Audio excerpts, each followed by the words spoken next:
ప్రజలు కోరుకుంటారు. ఆయన పాప ఏందో ఒక విజన్, ఇంకో విజన్ ఉన్న రవిని పొందా. మన అప్పు తెచ్చింది ఎవరికా? మిషన్ పైకి దగ్గర. అది అవసరం లేదా? ఇన్ఫినిటీ నీళ్ళు ఇచ్చినాం, కాళేశ్వరంకి అప్పు తెచ్చినాం, 24 గంటల కరెంట్ ఇచ్చేందుకు అప్పు తెచ్చినాం. అంటే ప్రజలకు లాభపడేదానికి అప్పు తెచ్చినాం. వీడు అప్పు దేనికి తెచ్చిస్తాడు? అంత లూటి. ఒక్కటి కూడా ఒక విజన్ అనేది లేదు. ఒక మంచిదానికి ఒక విజన్ లేదు. ఆ విజన్ లేదు. కరెంటు లేకపోతే 24 గంటల కరెంట్ లేకపోతే రైతుల పరిస్థితి ఎత్తుంది.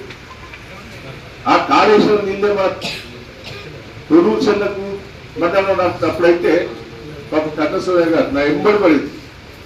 నా ప్రొడ్యూసర్ నింపాడు. అది అతి కష్టంగా నింపేది. ఉత్తరకట్టు కేసీఆర్ అన్నప్పుడు మనం నీళ్లు భద్రతగా లేదు. 24 గంటలు కరెంట్ అయ్యా, మోటార్లు కాలిపోయేది, స్టార్టర్లు కాలిపోయేది, కోస